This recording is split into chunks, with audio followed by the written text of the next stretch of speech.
Huh? I don't see Up him. there. He is? Yep, yes. He's on as a guest. Oh, there he is. Yeah, Okay, great. okay. Okay, I'm not aware of any communications that we've received. Anybody else aware of communications? No. Okay. All right. Then Calvin, are you in a position to talk a little bit about the DPW prioritization plan for the town, and from your perspective? Yeah, so, this isn't necessarily a DPW prioritization plan, it's a townwide prioritization plan that was developed with the Cape Cod Commission, public meetings and input, and came out with this report. This was done in 2019, I believe, Complete streets. or when we adopted Complete Streets. Oh, this is the Complete Streets Report? Yep. Yeah. These are most of your transportation projects that, we're aimed to complete. Obviously, number one up there is sidewalks on Main and potentially down Beach, and then Old Colony Way. So those are the projects that we've been, spending the most of our time on. Beyond that, you do have the Tonsett Road from 28 to Tonsett, and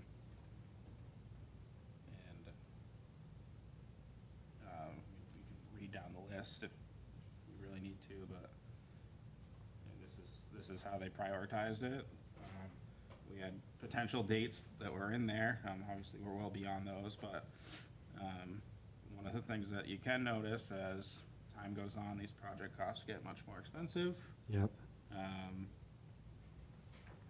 Reading glasses, David? Yeah.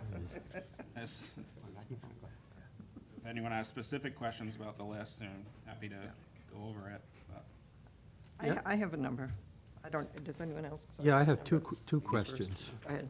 Okay, one, I think the priorities here were as a result of basically discussing it with the community and developing it as ideally priorities, but they may not be the same as DPW has at this point, given that this was in 2019. So the DPW doesn't really like come up with, I want to put a sidewalk there. I mean, that's the community need. So, Yeah, we get feedback, we could reprioritize things as things change, like as we put in development here and there, but DPW doesn't really go around looking for where can we install a bike lane, things like that. That's more of a community input. okay. But secondly then, are there other priorities, though, that have emerged in your mind since this was put together, 6 years ago, 7 years ago, I think the top of the list has remained pretty much? pretty relevant. As you can see, the projects we're working on now are right at the top of the list. Yeah, Little things here and there pop up, opportunities pop up with grant funding that could be an improvement lower down on the list that we try to keep on our radar, but I think for larger projects, this is pretty consistent with what the town's needs are currently. okay. Stephanie? Okay, now, one of the things you mentioned that number 2, Old Colony Way. But what is on there for Old Colony Way is done, because that was a sidewalk going from Staples Plaza to Main Street, and you completed that. There is nothing else for Old Colony Way on here. And I know that when we look at the CIP, we still have Old Colony Way on here, and it's something that we've discussed a few times, and we pushed it out because it had been ahead of Main Street, and we pushed it out.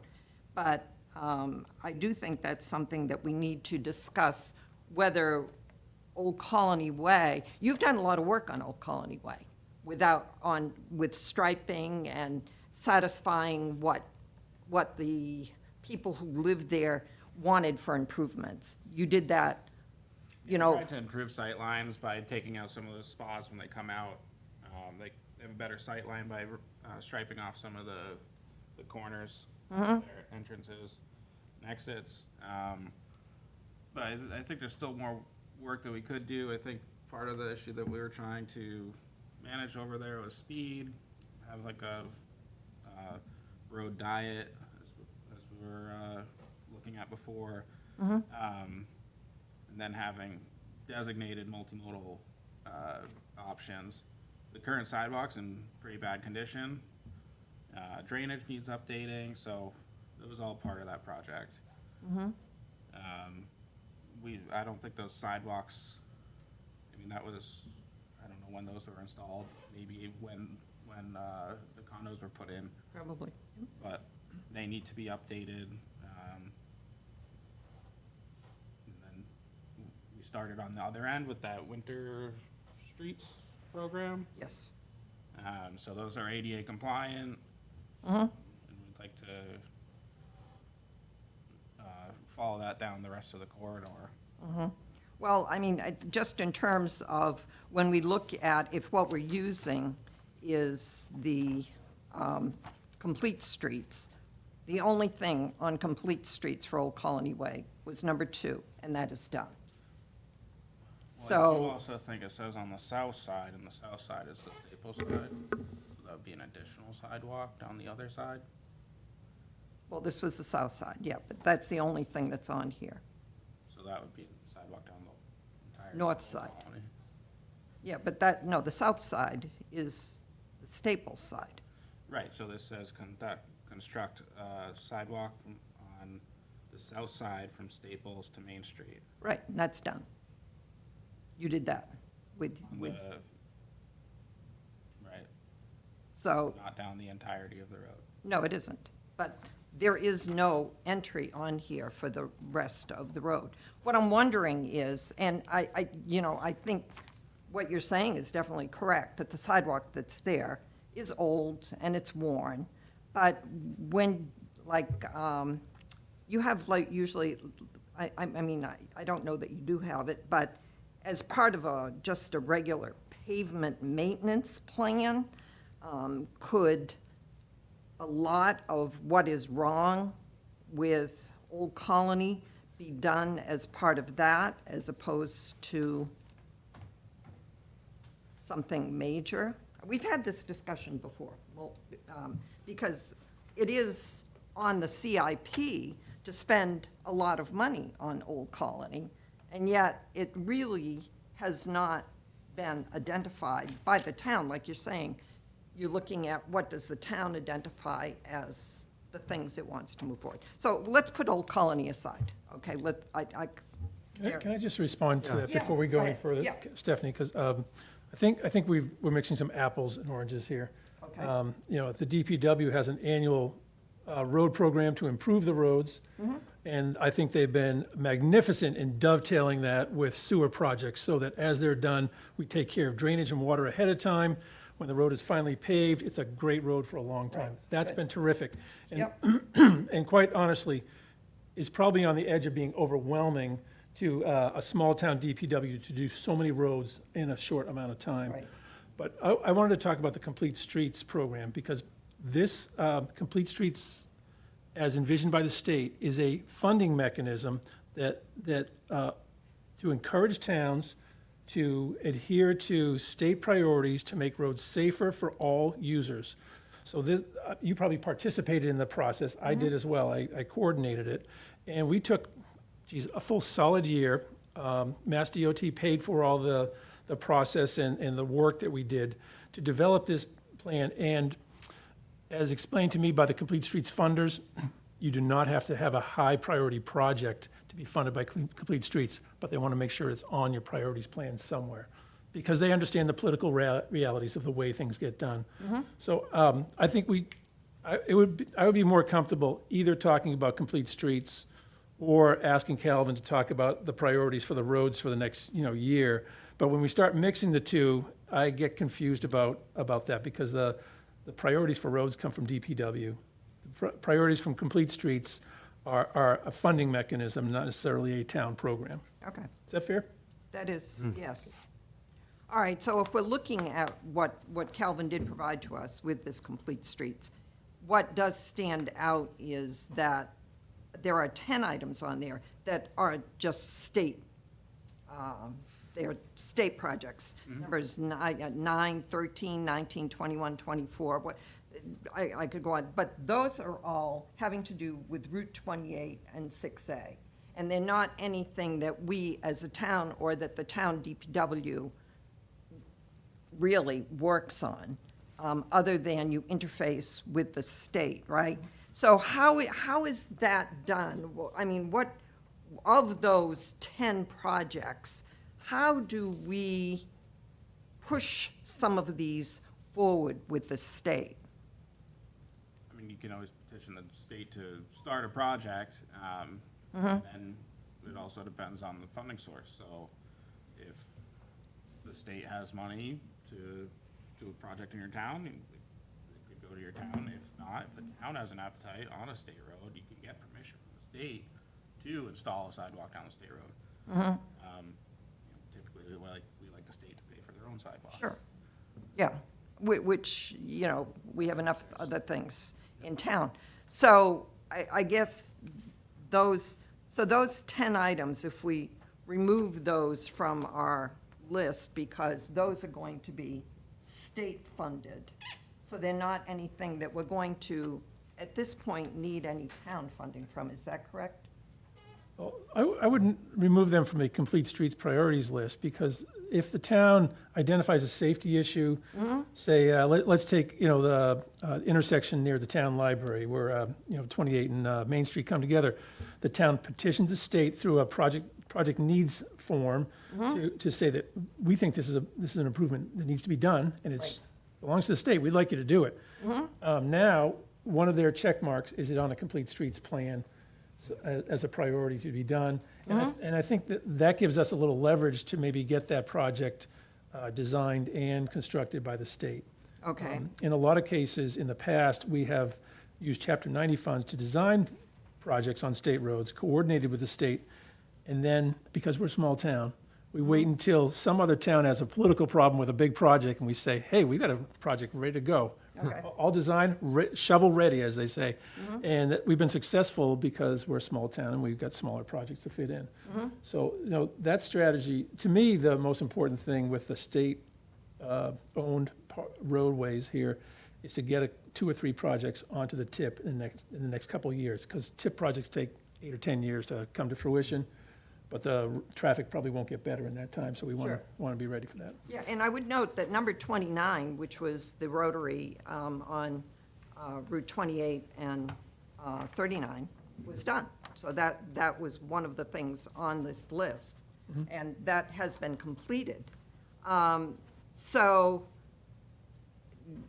I'm not saying we remove them. I'm just trying to think in terms of town funding and what is our priorities going forward? What I look at is I look at the CIP, because that identifies what the plan is for the town going forward financially. The only 2 things that are on there are Main Street and Old Colony. None of these other projects are on there. Now, we have some of the projects, the difficulty is that they are not laid-out roads. And that is number 1, which is Beach Road, and we're working on that one, that we're working on it. But also, other ones that are on here that are non-laid-out roads are number 15, which is Skakit Harbor, number 18, which is Rock Harbor, number 36, which is Monument Road. Now, all of those are non-laid-out roads. And so I'm wondering, do we need to go to the selectmen with a request that is more than just, we're working on Beach Road. Now we want to work, we've got the same process going with Skakit. Now we've got the same process working with Rock Harbor. I don't know that this is a DPW issue. But whose issue is it if we want to look more comprehensively at what roads we really should have as laid-out roads as opposed to the way they are today? No answer? If you're asking me, I'm glad to. The laying out of roads is an unfortunate condition of our town in which the horse is out of the barn. And any time, and this was before I started working with the town, there was an effort to put a bikeway in Rock Harbor because it's Rock Harbor Road because it's very narrow and people like to bike on it. Right. But the perceived impacts to property owners make it such that it's politically unviable. And until you have a champion to lay out town roads, I just don't, I think we've got to work with the situation we have right now. I fully agree with you. All significant public roads should be laid out. There should be a layout that we work with, but we don't have that to work with, and it's very difficult to get it done. I mean, perhaps that is one of the main priorities we should do, is to lay out a road that doesn't have a project associated with it.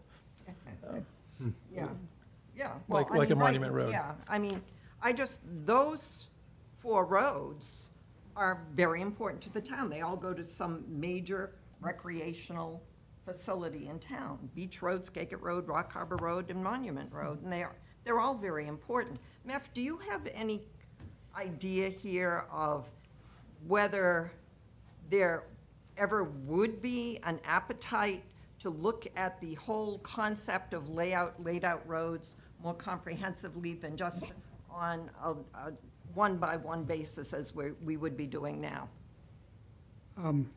Before I get to that, the comprehensive plan that was just replaced had a goal of laying out roads. Did that survive into the new comprehensive plan?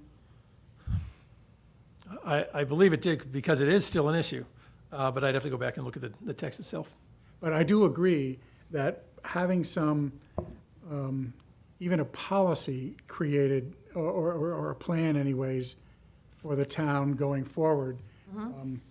And I think finding or asking for political help from like our representatives and senator is one thing I think we should do.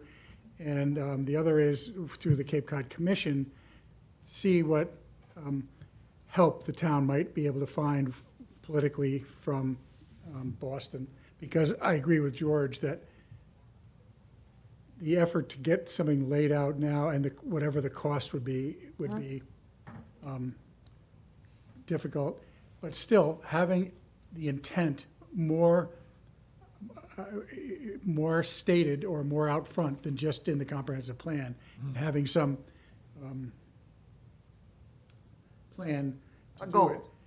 Because I always wonder whether these roads, you could take a road like Monument Road and say, we want to, within the next 50 years, have it laid out, and just sort of do it piece by piece. You don't have to go and try to get the entire road done, and because ownership changes, and I think opportunities may be there. But I do think having that more upfront with the town is a worthy it is an aspirational thing. Yeah. Okay. All right, so then, when we do look at the things that are on the plan that are underway or are done, right now, 6 things are underway between Main Street and Beach Road. And then also, we're having ongoing discussions about another 5, which are West Road and Salty Ridge and Beach Road, just for safety things, number 28 and 29, not necessarily the thing. So we are making progress on what's on here. But if we look at, all right, what things are doable because they are laid out roads and they don't start involving that complexity. The ones that jump out at me are are 14 and 23, both having to do with Tonsett Road, because Tonsett Road is a laid-out road, and Tonsett Road extension.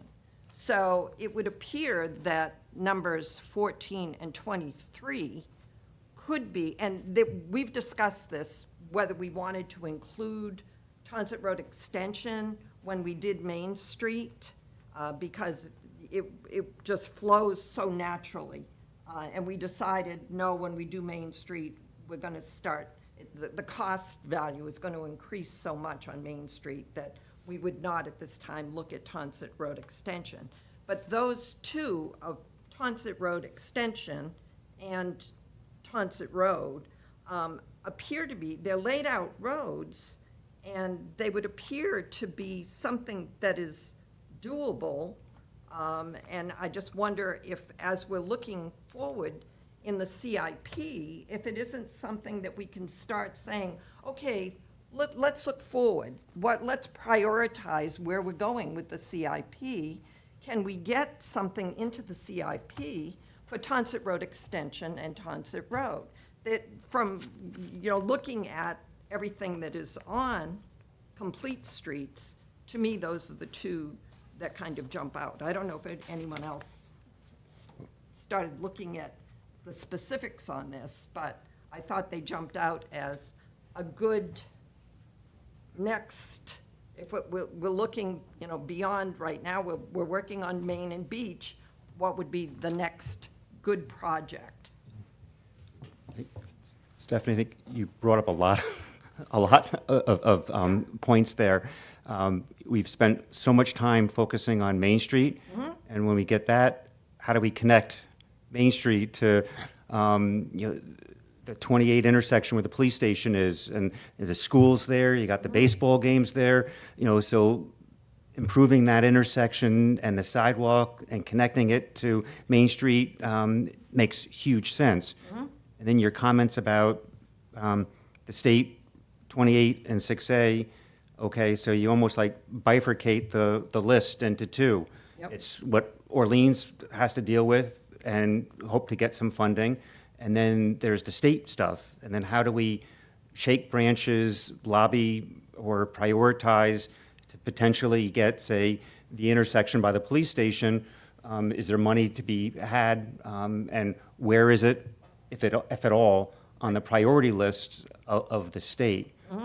And then the last thing, you had mentioned some of the stuff that Bob and I had brought up a few months ago with Salty Ridge. And the question for Calvin is when there's an alternative. So the whole idea was, I think it's one of the last ones on the list, a bridge over Route 6. Great, that's it. And it was, I think, what, 6 million? And that was 5 years ago. So what do you think the guess is of how much it might cost today? So we came up with, some cheaper alternatives. So the question is, how do you update or modify? Because if it's not on the list, you're not going to get the funding ultimately. And we learned that if it's over Route 6, it's state, that bridge on West Road, that's the state, they're going to have to, opine on it and everything. So I guess the question is, how do we update this and maybe insert some of the stuff, some of the ideas, so we could potentially get the funding? I think in that particular one, I think Griffin had been trying to reach out to, was it Griffin? Yeah, I think so. Yeah. To find if the state would allow us to do any alternatives across the overpass. So until we really know that, it would be the first area to look into if we're allowed to make any changes to the traffic pattern across the overpass. So it does appear from our discussions as we've been ongoing, that two of the main forward-looking projects, I mean, we certainly don't want to interfere with what's going on with Main Street and Beach Road, but I do think that we need to be looking forward beyond Main Street and Beach Road and say, what else is our priority? And if we're looking at what we've been discussing, the two areas that keep jumping up as the priority are Tonsett Road, as it crosses the police station, and that dovetails really well into what the town is doing with the new recreation center on Eldridge, and the whole congestion of bicycles on the whole Salty Ridge West Road, going over the bridge. That has constantly, year after year, been a huge concern for safety in the town because of all the congestion of bikers there. So I'm wondering if there is some way we can start having a discussion about getting those two projects as something that the town puts on the CIP going forward, because they will involve, some considerable funds, and should they be on the CIP, is that something that we can start moving from just a concept on complete streets into our town plans financially? Am I going the wrong way, George, with that? No, ideally, you'd like to have a long-term plan that you can lay out and then implement over a 20-year period, sure. Sure. Priorities will change, residents will change. There will be traffic safety issues that will come up that you have not anticipated, try though we may. I just, to reiterate, I would think that the priorities for spending public dollars that the DPW has developed for its road projects, I think, they're on the roads every single day. Yep. Not that we all aren't, but they're professionals. This is all they do. I would lean heavily on the DPW director and where he thinks his priorities should lie. Yeah. We just completed a townwide pavement management assessment, and that's just really resurfacing roads, keeping the conditions that we currently have. Just that, to maintain the condition that we currently have, takes our entire budget every single year, starting now. So, if we want to maintain a high score, and talk about how much more stuff is costing year over year, we're quickly going to be falling behind just on surface treatments. So adding in sidewalks, the drainage we have to do, I mean, it adds up quick. So, I mean, these bigger projects are hard to just throw in with just regular pavement management. Right. But I wasn't suggesting that these just be thrown in to your regular budget. I'm suggesting that these be individual items that are on the CIP that then become warrant articles as time goes on. It isn't just the DPW budget, and it isn't, maybe correct me if I'm wrong, Calvin, but when we do have a major project, like Main Street, it won't be our town DPW doing the physical work, will it?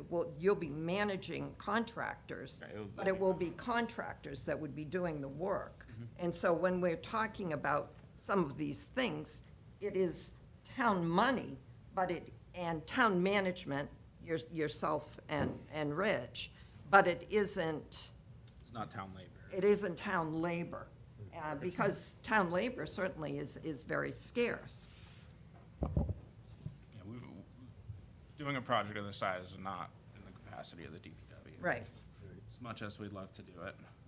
No, yeah, it is. Projects are definitely larger than we could take on ourselves. Right. So, just one question.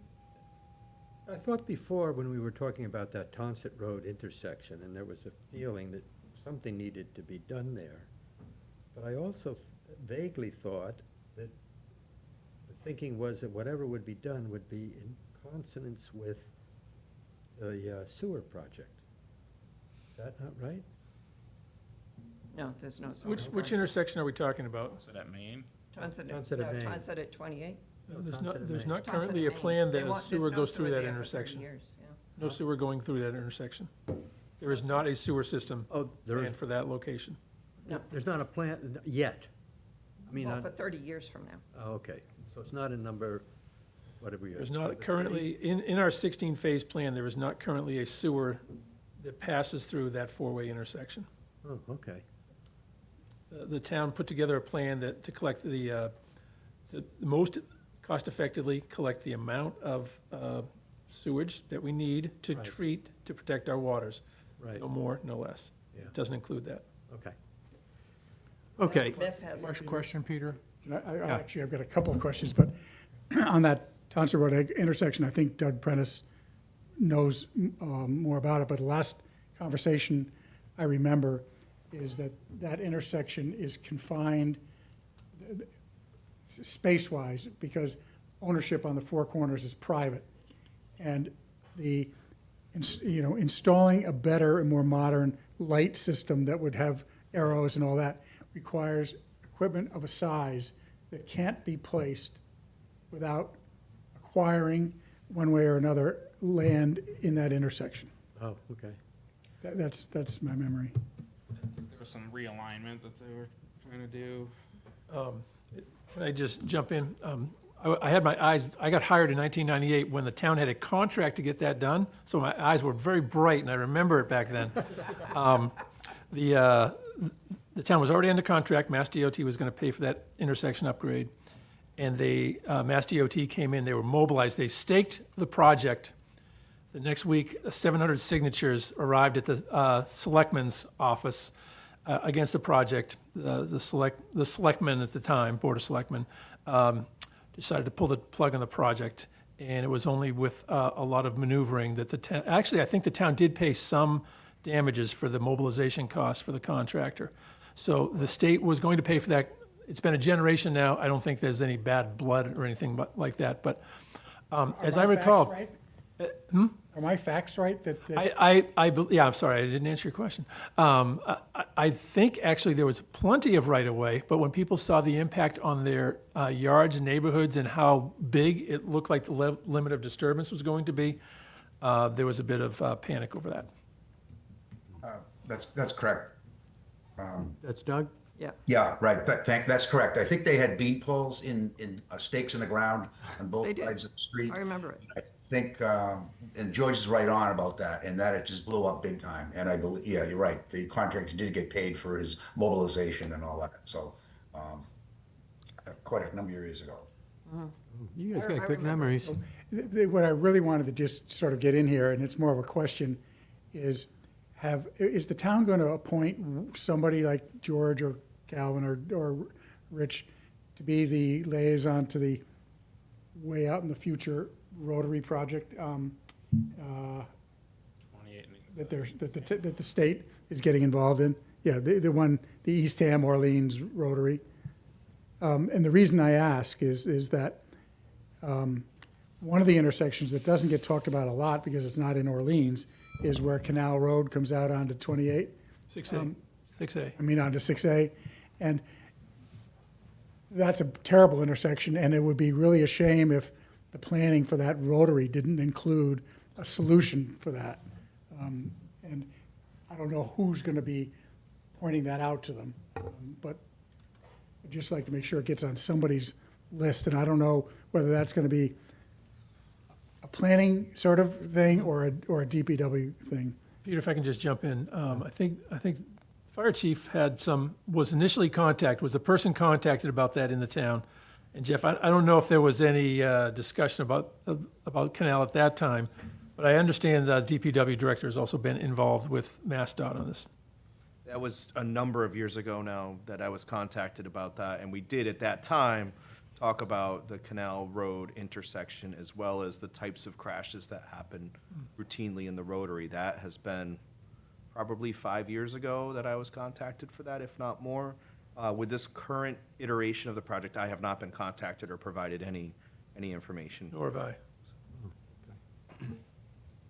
Peter, just want to ask a question about, do we have a liaison as we phase the sewer system in town? Is there a liaison from this board or from as far as, this document, the Complete Streets is saying, let's make sure we don't miss anything as we're doing these roads and doing this construction for the roads, so we can install sidewalks and that kind of thing at the time we're doing the sewer, or bike paths, et cetera, or widening shoulders, et cetera, that we're the talking issue with about. that is it's two separate projects. I mean, the engineering is done for the sewer project, and you replace the road in kind with the funding you can get for the sewer.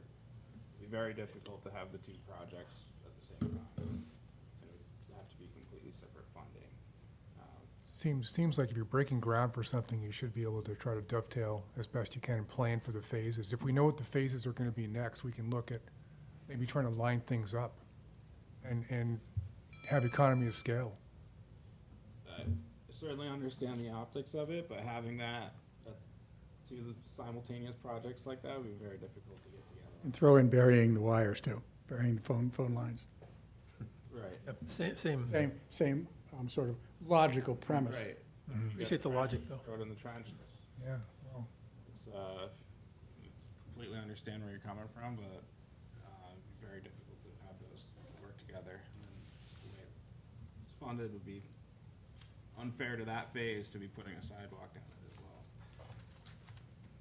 So I guess in the end, my question would be, how should we go about working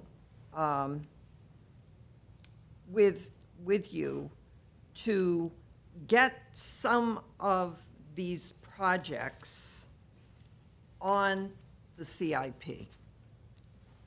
So that they do become a part of the town's planning financially going forward. How do we do that? Start making a list. I mean, George might be able to answer better how to get it into the, capital plan than me. Well, capital improvement plan is solicited through your staff, and so the DPW director prepares that in November, right? And then it goes through the political process to see what, what carries the day. But, we could certainly make a request for something.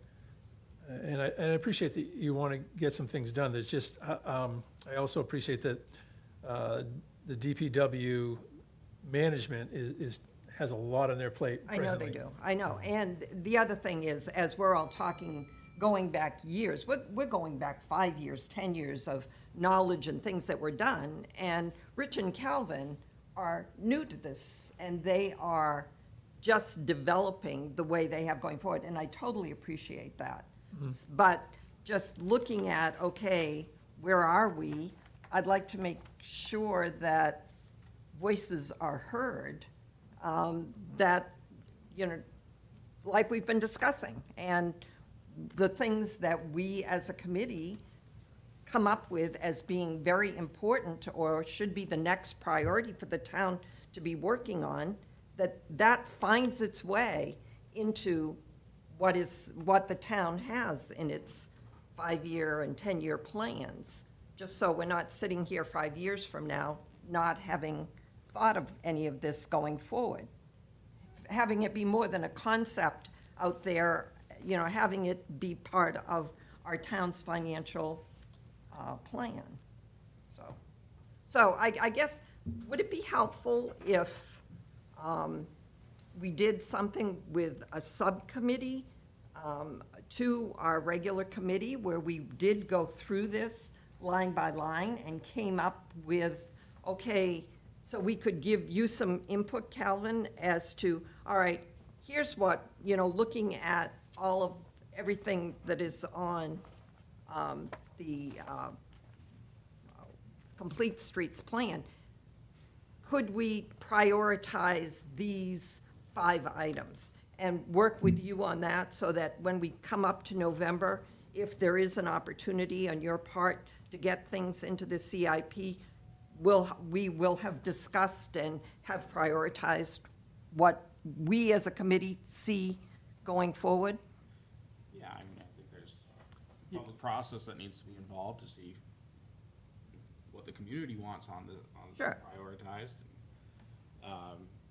So I don't know if it's worth getting community input, reviewing this plan, seeing what we can prioritize, and then taking it from there about adding things into the CIP. Like we've said, we've got 3 pretty major projects coming up. You know how long these projects take, so there's a lot of flexibility in getting projects in if, one becomes, a priority.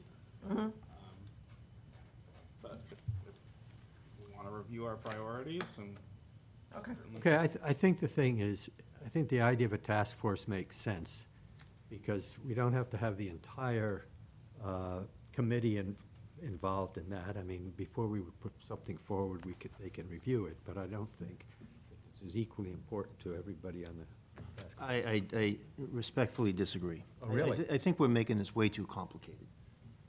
We have major projects in the queue right now, right? Let's just pick one other. Let's take baby steps here. What's our next priority? Let's focus on that as a group, just that one. And Okay. as one gets completed, let's move one up and let's bring another one in. So we always have something on standby. So right now, if we want to have a discussion, what is our next priority? You brought up a really good point. Transit extension. You know, I do like the way this discussion is going, how it's going to tie everything in. I think that makes a lot of sense. I think we should establish some criteria. What makes it a priority in this town? Is it crash data? Is it a pedestrian count, cyclist count, motor vehicle count? All these things need to come into the process, our thought process. But for me, I do believe at this point, transit extension, not transit road, transit extension is the priority. Okay. And I think if we as a committee focus on that right now and start getting into the weeds on that issue, and let these other things that are in the queue right now, let's just let that play out. So we always have something, it's kind of a standby mode, if you will.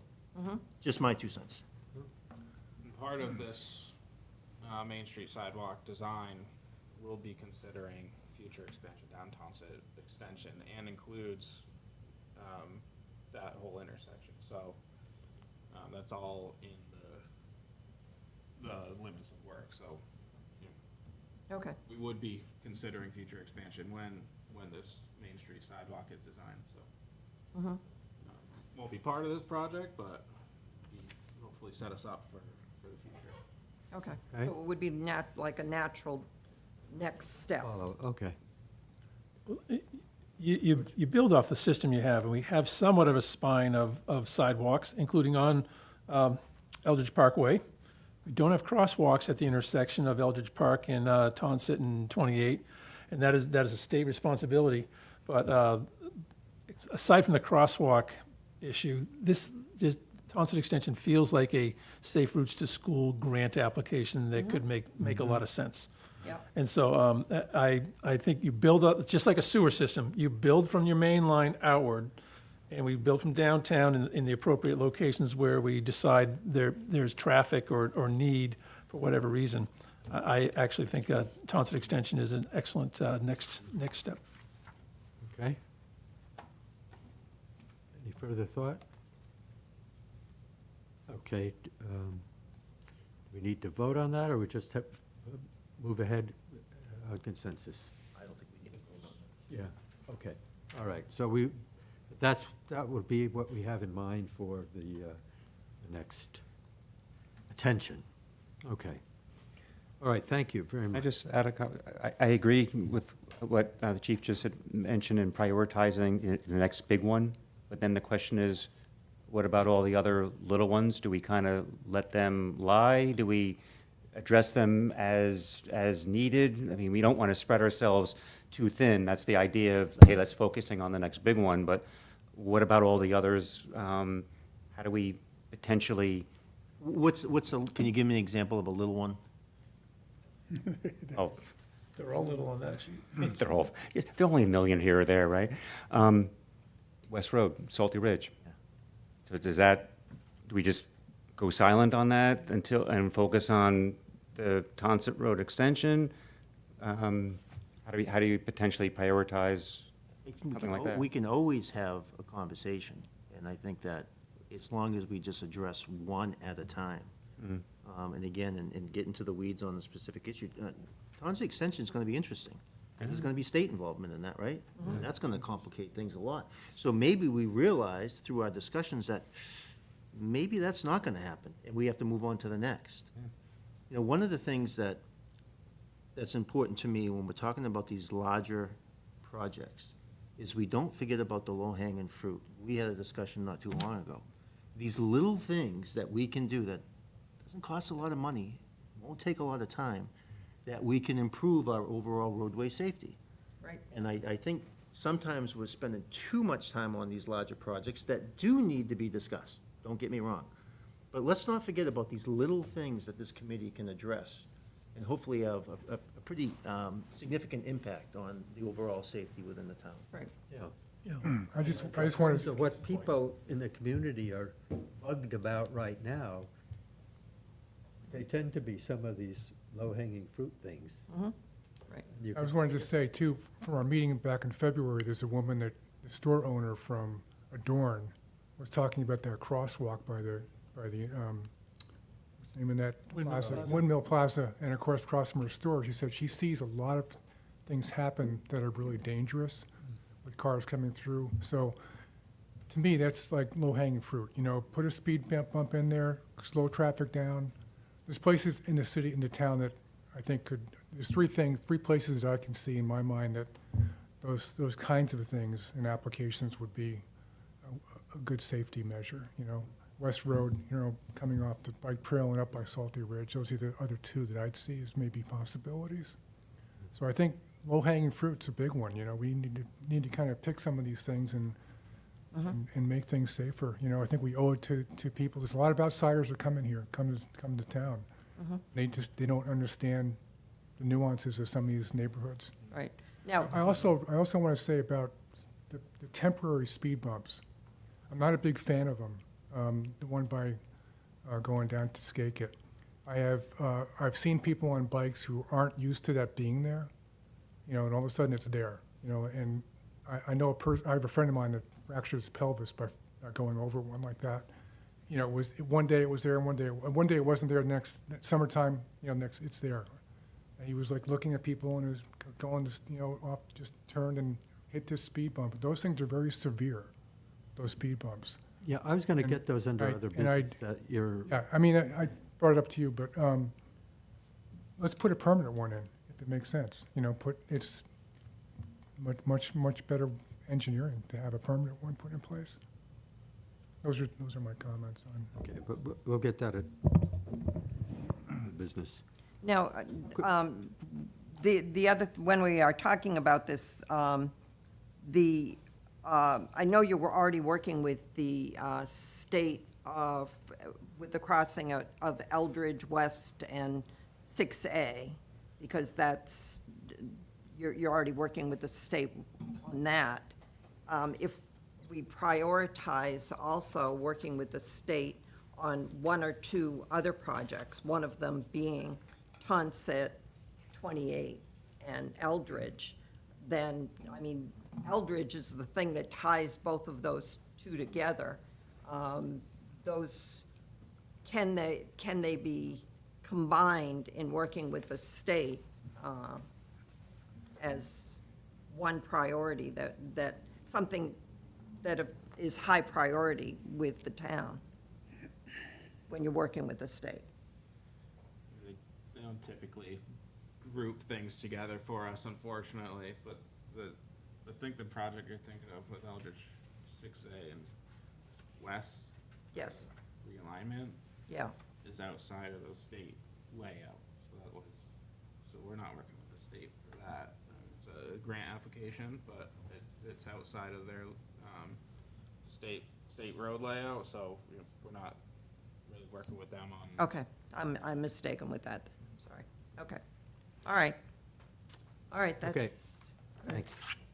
All right, next one is the bike route and the signs for Overland Way on 6A. So the signs would be on a state route, huh? I think that was following up with DCR about posting those signs. Yeah. Kind of put it on hold because they've been crazy busy cleaning up after the storms and getting ready for the season. I'm not sure when is a good time to ask them to post those signs. Reached out to DCR. They are going to try and get permission from the state for us to get the signs out there.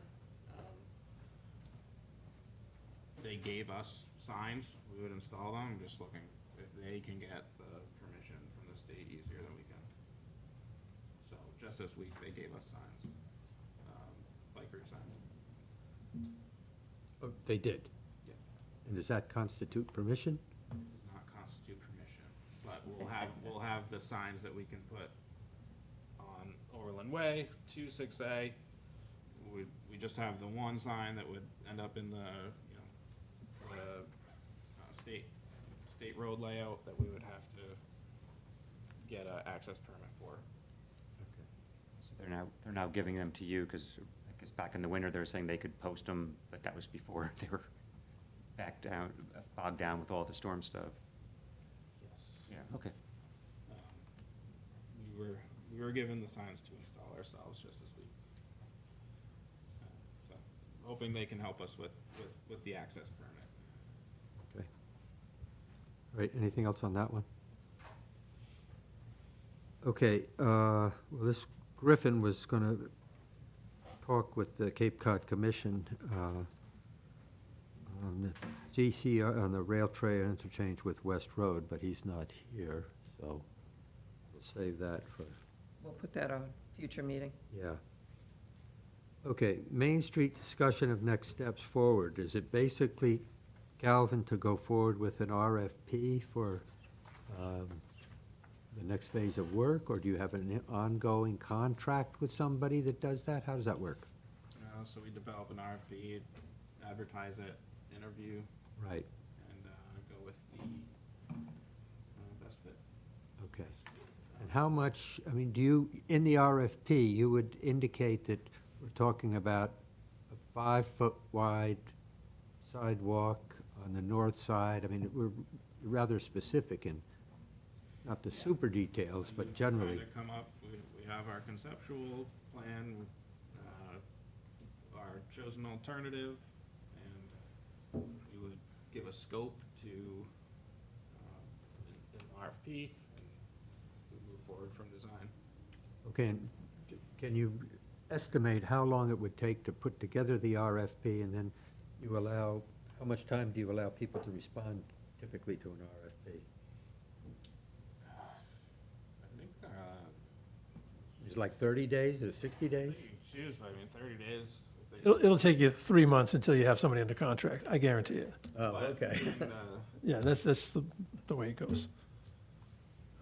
There'll be a set time for people to respond, and then we'll set up interviews, and then All right, you work with your top candidate to get a contract with them, and then once you have a contract, you start design with, so that process takes, George said it'll take a few months. yeah.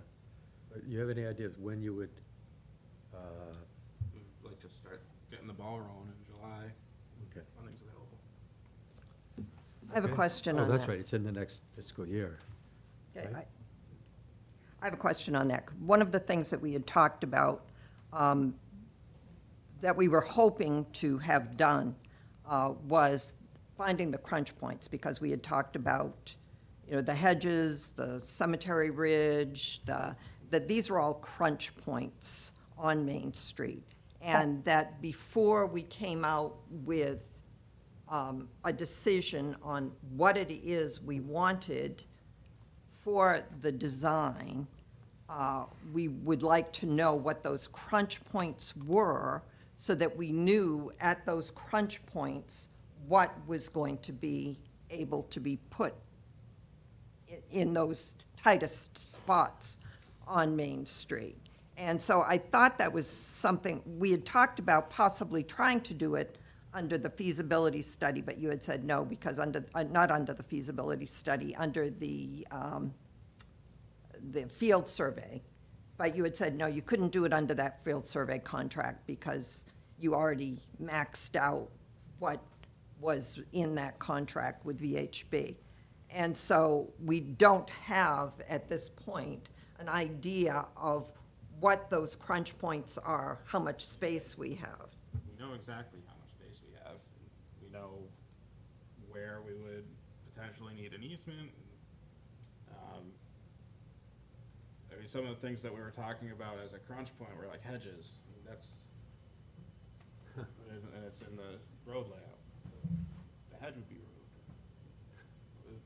Stuff like that, I don't think we need to change our alternative for. Okay? But through the design process, we come up with the solutions for like slopes and challenges with, we're trying to preserve as much of the historic walls, things like that along the corridor. So if if the road shifts over a little bit, or we avoiding utility poles, I mean, that's more of the crunch points that would come out and design. Okay. All right. Now, what we had talked about in the design was, we had in the feasibility study two different options. One was having, the one that we came down to that we couldn't do would be having a multi-use path on the south side, that what we would be going with is we would be going with, on the north side, we would have a sidewalk and 5 foot. But on that feasibility study design, it shows 5-foot bike lanes on either side of the street. That was what was in the feasibility study. We have never had any kind of real discussion about whether that 5 feet on either side of the two travel lanes is going to be something that the community can live with. I don't think they will. I think that we will have, it will be the same thing as when we tried, the Tonsett Road was trying to be, that the intersection was trying to be widened. I know it's only 2 feet on either side, but that is huge as you come through East Orleans. Having 5 foot on either side. It's 4 feet on each side. It would be what? It's 4 feet on. I think on the design, the feasibility design, what they had was 5-foot bike lanes on either side. And I just think that that is way too wide for what the community is going to want to see. I think it does exactly what everybody has been afraid of, which it makes it look like a thoroughfare right through East Orleans. And I really think that we need to consider something a little bit less than that. Maybe having a standard 3 foot on either side, which there is on a lot of it now, not all of it, but on a lot of it. And maybe instead of doing a 5-foot sidewalk on the north side, do a 6-foot sidewalk on the north side. So you have more space on a sidewalk, but you don't create this massive roadway that having 5 feet on either side is going to create. I just think, yeah, go ahead, George. Thank you. Calvin, does the engineering contract, will it include some public presentation before we get into final design? Absolutely. So it would seem to me that it would be most appropriate to, let the DPW work with the contractor with the discretion they had and the understanding that there are limitations. We have grade at the Academy of Place, things like that, performing arts.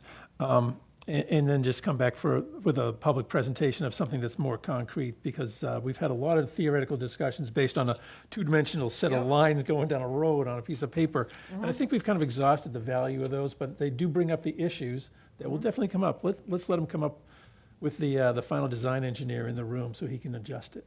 Okay, all right. That makes sense? And that can be done within the RFP, that it has flexibility of what the design will be. It isn't like, RFP we will don't just be have to, finding the designer. pardon me? The RFP will just be finding the designer. Okay. We'll go into the design process. Great, all right. Okay.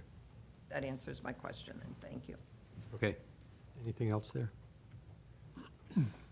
All right, so the next one is, what is that? Oh, short-term improvements for pedestrians and bicyclists on Main Street and Beach Road. Is there anything more on that? I mean, you. Okay, that is mine.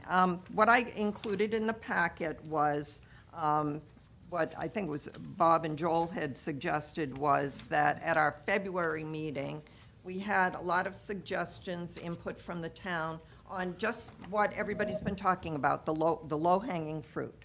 What is some of the low-hanging fruit of things that we can do now before we go into any kind of a construction project? So what I included in this was the things that people had suggested at that meeting. And then also, there's a couple of communications since that meeting that I had received from people in the community with suggestions.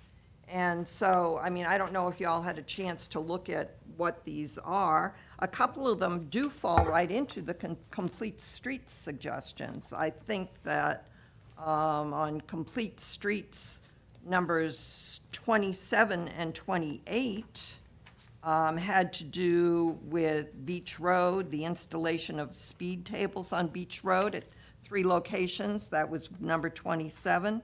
Number 28 was the limitation of traffic calming features, speed tables, and that one was for Skakit Beach. I'm sorry, that was, one is Skakit Beach Road.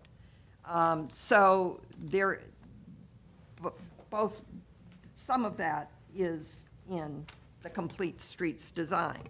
Now, there are, I guess, I don't know if everybody has had a chance to look at this, but speed cameras is something that comes up consistently.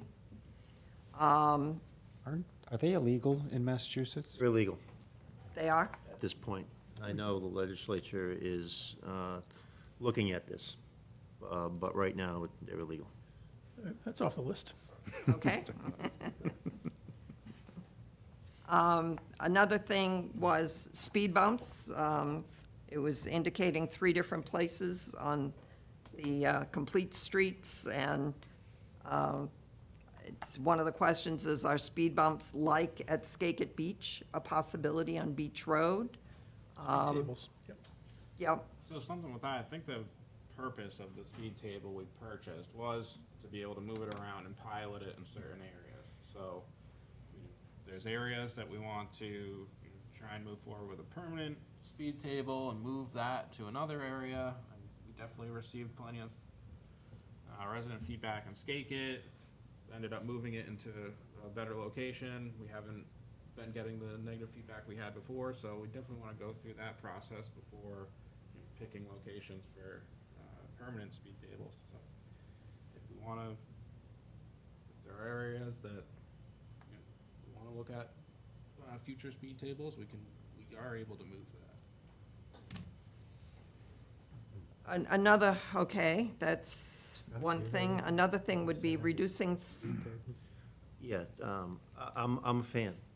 I think that we T&E'd it down at Skakit Beach Road, and I think it works. To your point, I do wish the speed table was a brighter color, white, something that it really jumps out. Why they make it the same color of the pavement is beyond me, so maybe that's something we could explore.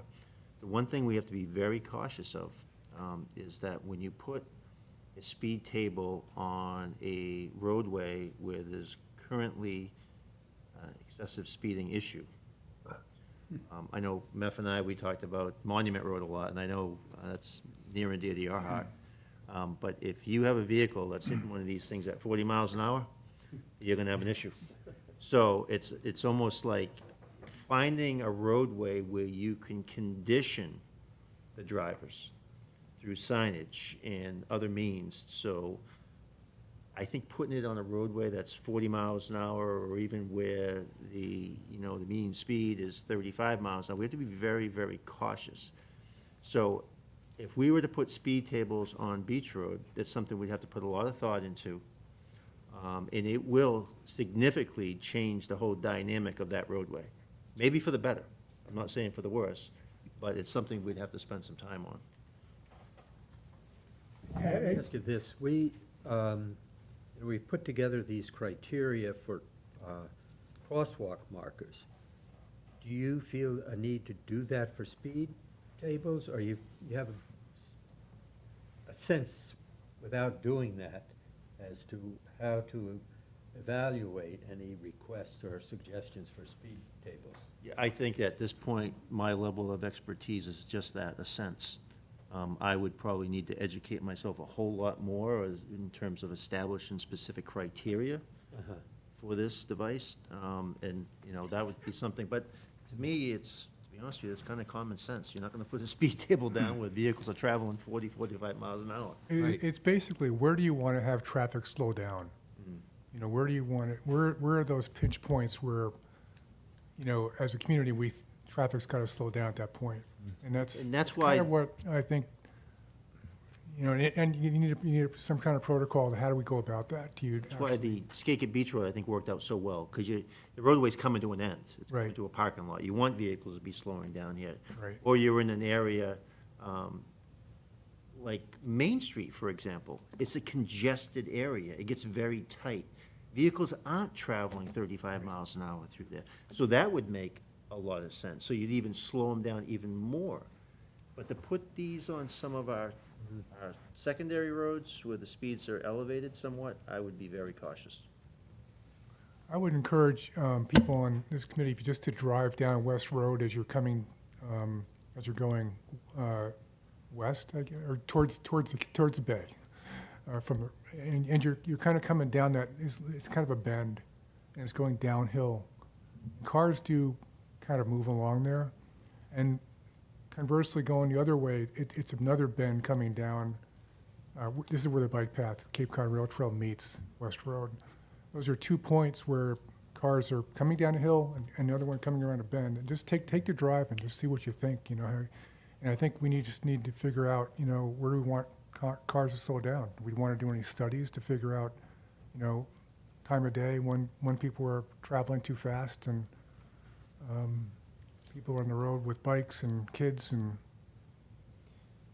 the temporary one, I think they're too severe. They just jump up and they're just very narrow. You know, a permanent speed calming table is going to give you that. It's going to be designed so it's not going to be such a severe impact to the car, people driving. It's going to slow them down, but it's not going to be as much of an impact for cyclists or for cars. Peter, can I just jump in? Because this is, I mean, I've been talking about this with the chief for a long time. And I agree with just about everything that's been said. But I sort of get driven by, when I go around, there's other towns that are just doing this everywhere. So it isn't like we'd be doing something for people that don't experience them elsewhere. So it's not that brand new, but the speed table, for the one that I think of now is when you're going through that little village of Marston's Mills, Yep. on 149. Yeah. Those are, there's got to be 3 or 4 of them in that section. You can go over them just fine at about 20, with your foot off the brake, and it's no big deal. They've got them up in the seashore now around Herring Cove when you're driving around there, and they've got them around the airport. I mean, they're just, and when you get off Cape, they're everywhere. So I think Main Street is a great choice, because if you're talking about how bicycles can get through town, I believe that they should be in the middle of the travel lane. There should be, you could even mark it out as a lane. And if there are speed bumps, that means the speed of the cars is going to be reduced to an amount that's not much different from a bicycle. The other places you have, I mean, you've got the school. You often see those around schools. We have the blinking light at the elementary school, but that's sometimes, you know, a noticed light, but I see plenty of people going through there at a speed that they wouldn't do if they had to slow down for a speed table. And but I think it's correct.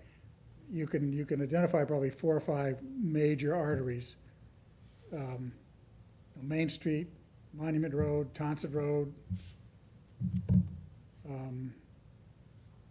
where this kind of intervention, I think, is appropriate. But getting really into the secondary roads is too much. Jeff, in terms of your vehicles, now where I've seen speed tables, that they don't go across the entire width of the road, there seems to be a break, and I was told that is to allow emergency vehicles, but what concerns might you have with speed tables? Both on 149 in Marston's Mills and in Barnstable Village on 6A, those speed tables go completely across the road. Where they become complicated sometimes if there's turning of the trucks. So particularly in Barnstable Village, the way those are set up, particularly near the Barnstable Fire Station, there's actually not one right near the fire station, because when the trucks come out, they're not at an angle, that kind of thing. Those were the concerns that we would have. I'm preferential to the speed table versus the speed bump, because it is more gradual that way. Yeah. Easier, particularly if you're in the back of the ambulance as a patient, you're gonna want that. So that's where those concerns would be. But I do have reservations about them being on the roads where the speeds are higher and how people are going to approach them. Can I say, the other thing that slowed this down was somebody went out and got a price for them, and the price was not pretty. I think it was well in excess of $50,000 to do a speed table. May have been closer to 100. I remember it being Shocking. high. I don't remember the exact number, but it was surprisingly high. To purchase or to like build, install? To install a real speed table. Permanent, yeah. Yeah. Everything gets expensive, and there's drainage that you gotta think about, snow removal and all that, so if you're doing full width, say on Main Street, you probably have issues with drainage. You're gonna have to put new drainage in on each side of it. Things like that. Maybe look at it for when you're doing repaving, try to do it then. I don't think most of these would be pavement. I think you'd probably end up with concrete speed tables in most cases. Those ones in Marston's Mills, those are paved, right? I mean, they're black. Maybe they're painted concrete. I think there's crosswalk, they're like built into like a crosswalk. They are. Not on every one. but- And some of them, Yeah, some of yeah, them. Yeah, I think they're like stamped. yeah.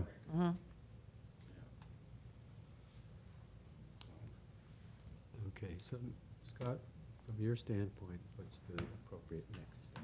Well, I think that we T&E'd the speed table at Skate Beach long enough. Either we agree that it works and we want to start talking about and getting some, cost out, a permanent speed table. I think that would be step one, and then we talk about, okay, where do we want to, where's our next location to T&E one? Me personally, I love the Main Street downtown area, I think that makes a lot of sense. I also think that Old Colony Way makes a lot of sense. Incorporate that with the crosswalks, because, that is a constant speeding complaint that I get. Right, So, and I think that's another area that, it's a shorter road. It's not so congested that the vehicles are gonna travel at a slower speed. So we need to do something to slow them down, whether it be bump outs. I know we talked about some bump outs in the design, but I think incorporating the bump outs with the speed tables, crosswalks, and makes a lot of sense. Like in the middle, right where like the Staples, Dunkin' Donuts, Yeah. is that, yeah. Essentially, where we can look at the specifics, but wherever there's a crosswalk, So several, possibly. yeah. Question. that sounds reasonable, but Calvin, how would they be funded, a speed table? Would it be something that has to be, separately line itemed? Or is it something that can be contained within your DPW budget? They're $100,000, I don't think we're gonna be able to just, come up with it in the budget with our pavement management plan. It sounds to me like a good use of free cash, and not a budget item, but also not enough to be a borrowing item. So that would be, that's what free cash really is for. Kind of one-time expense. Maybe I can reach out to some of the contractors and just get general costs that they've experienced recently with the installation and okay, have a better conversation about it after that. okay, and yes, Going back to the complete streets, we have a couple of them on the plan. If it's on the plan, there's the potential for funding. Does that weigh into, maybe we should, like Beach Road is on here to not to contradict what the chief just said, but it's Old Colony, or we have to pay for it, versus Beach, where we might get some additional funding, I don't know, or update the complete streets. Well, Old Colony is on the complete streets. I thought that was pretty much completed. What was on here was, we said it was pretty much done. Not the calming table. Number 2 is the only place where Old Colony is on here. Right. I'm a big fan of free or funded. The complete street, Yeah. Complete Streets, the funders, I think we asked for $20,000 for some minor thing, and they said, please don't bother us with Complete Streets requests for these kind of things. They want to fund something closer to their max of $400,000 or $500,000. Okay. So, it seems like a nice add-on when we do, if we get to Main Street and we're doing sidewalks, grab $500,000 from the state for that. We can't bundle 5 together kind of thing. Well, you probably could. Yeah. Yeah, but they want to see a bigger application than the little stuff. Do we know when is the Complete Streets applications due? They're not part of the state one. The state is rolling out a one-stop Yeah. equivalent for transportation projects. So Okay. I think it's a wait and see on that, because there's like 5 or 6 different funding programs. It'll be a lot more convenient for local DPWs to seek funding. But that's just getting started this year, so we'll see how that goes.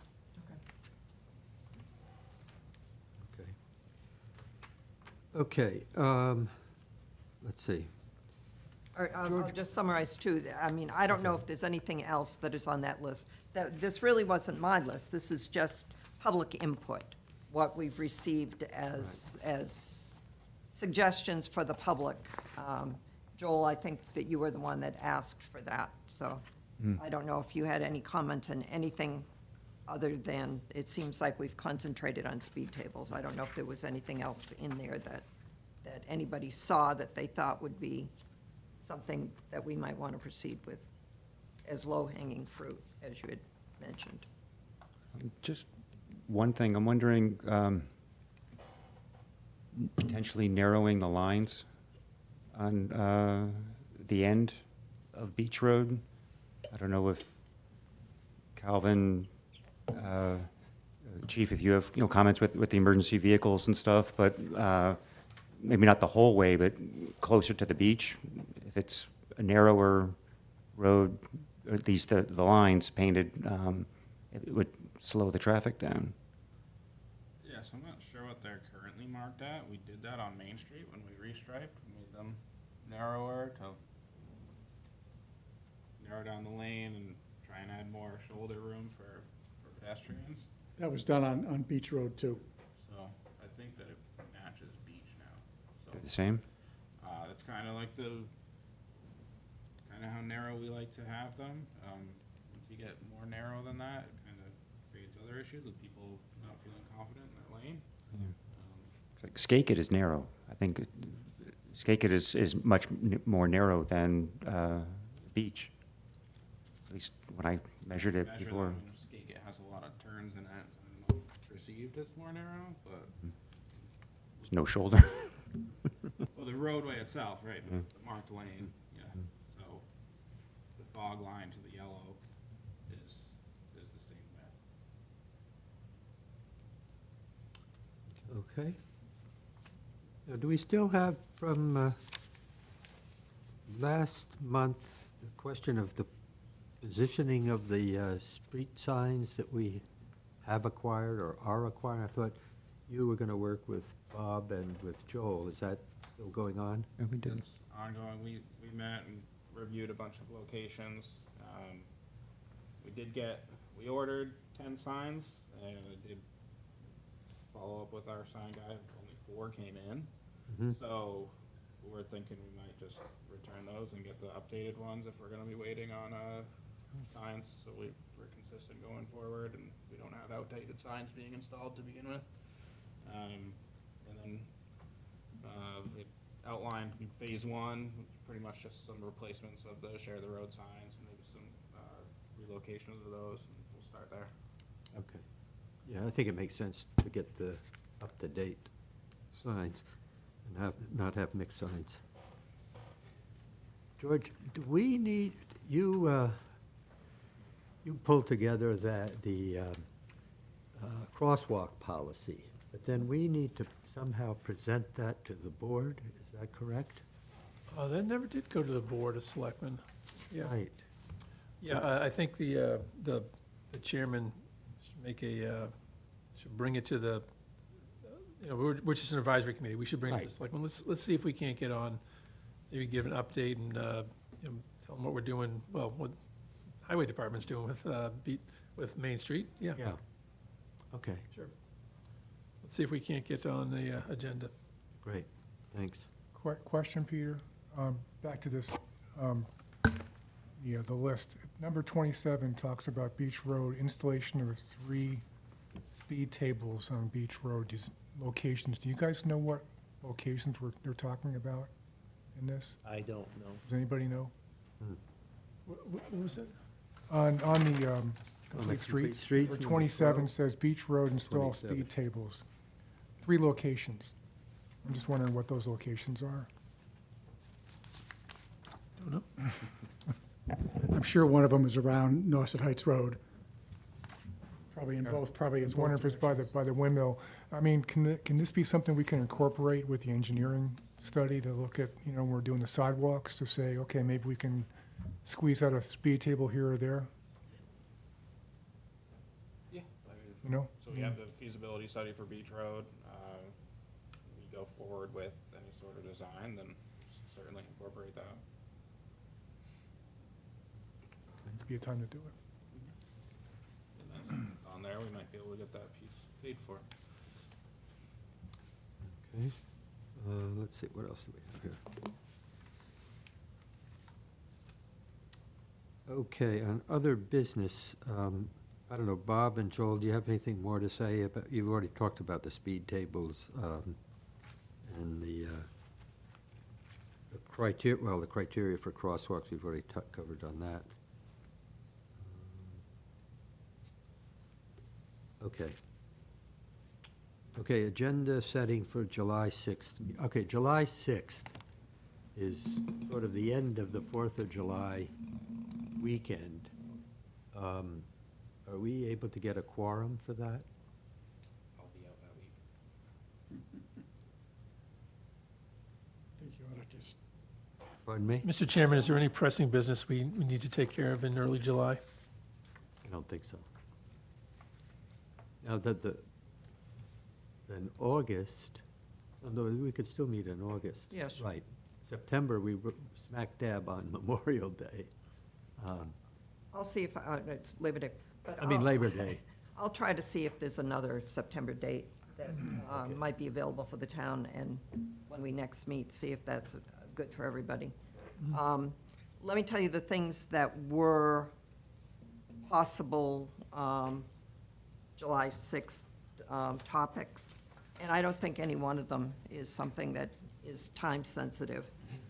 One was, we had talked about, we still have not received the VHB presentation of Right. our third option for Beach Road, which was just a sidewalk on one side, a Right. 5-foot sidewalk on one side. And you're going to be out in July, Calvin. That would not be a topic we could do without you anyway. So maybe we could try to do that for August. Mm-hmm. Yeah, I think depending on where we are with the RFP, we wanted both of those in one meeting, but Josh actually did just reach out, that is ready, so whenever we want to schedule that in. Okay, so, Try to get him, I guess his schedule would kind of dictate what month it would be in. Right. okay. I don't know what the first Monday in August is.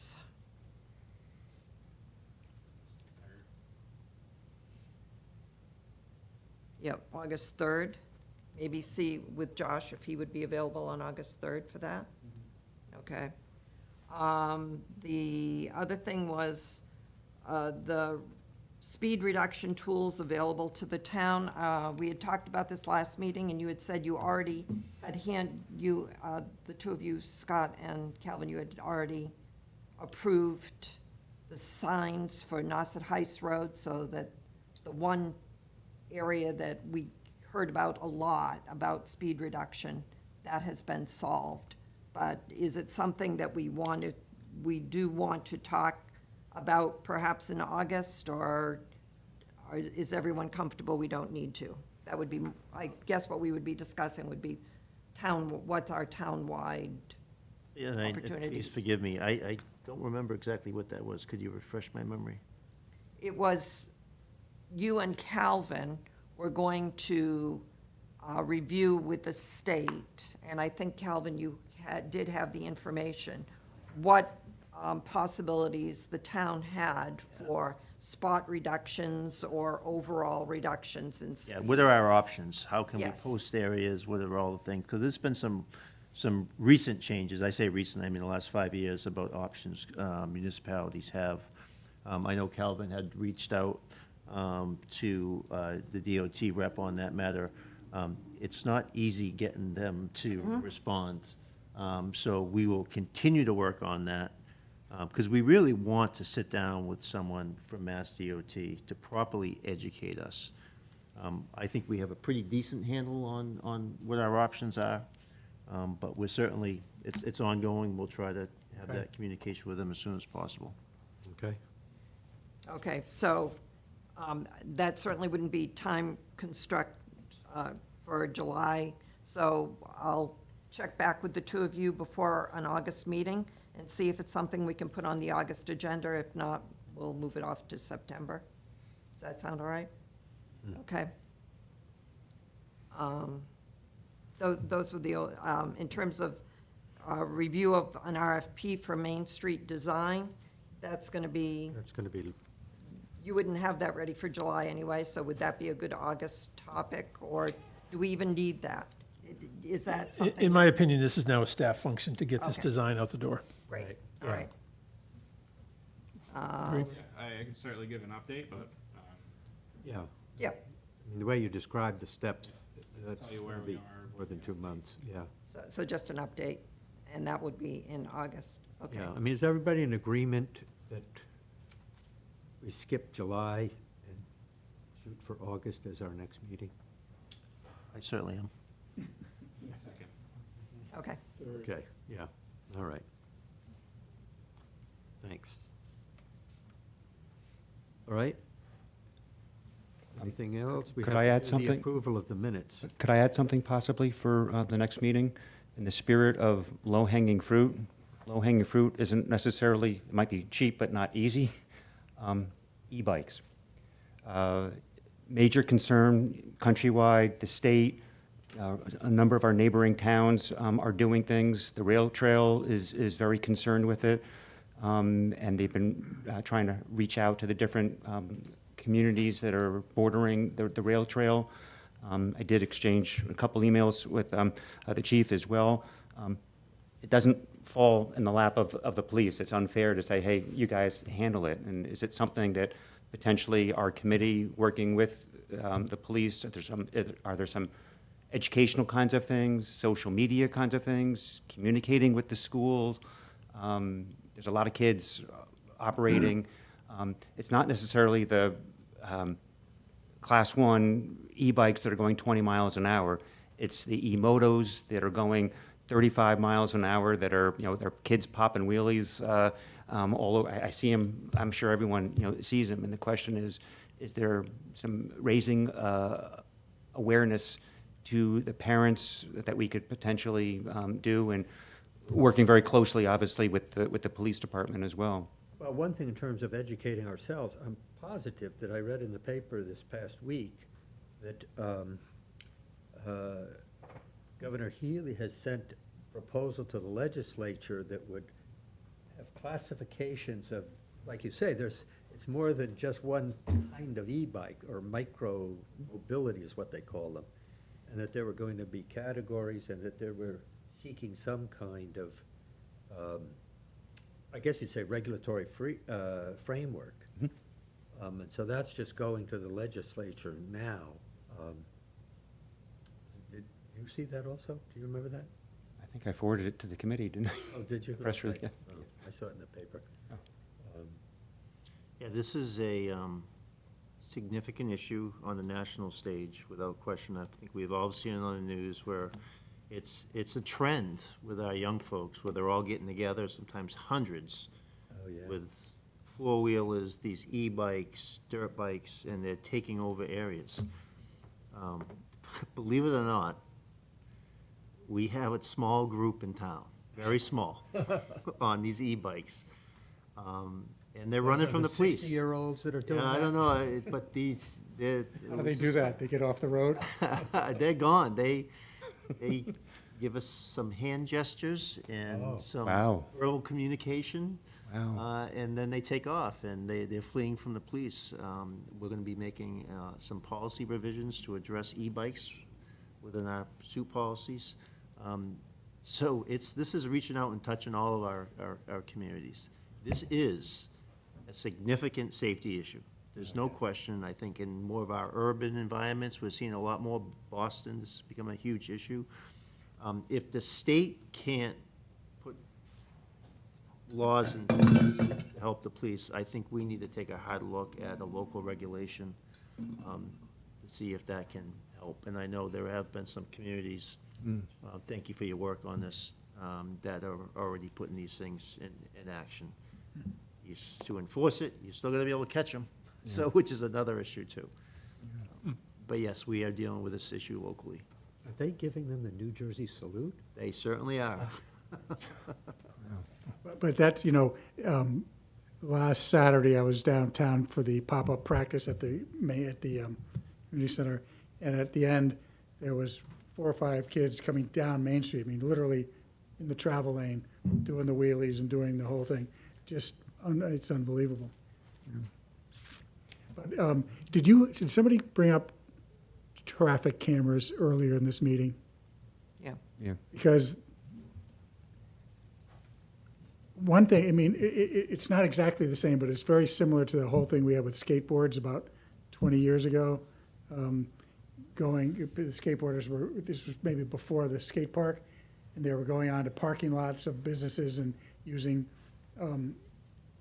their facilities to do skateboarding.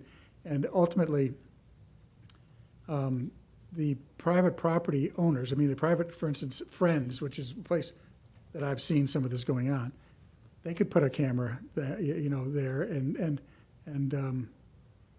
share it with the police. This is such a larger topic. When you're looking at how technology has evolved, and it's evolving really quick. This company's out there, you may have heard on the news, called Flock. Essentially, it creates this database where they can tie into cameras throughout the community. AI can generate, can find vehicles even if there isn't a plate. There's a lot of controversy, a lot of discussion, because you're talking about expectation of privacy here. So where's that balance point? Because this is an unbelievable benefit to law enforcement. I find people driving on a public road paid for by all taxpayers having an expectation of privacy to be ridiculous. But this is. Anywhere in the public realm, really. There are so many applications out there for it.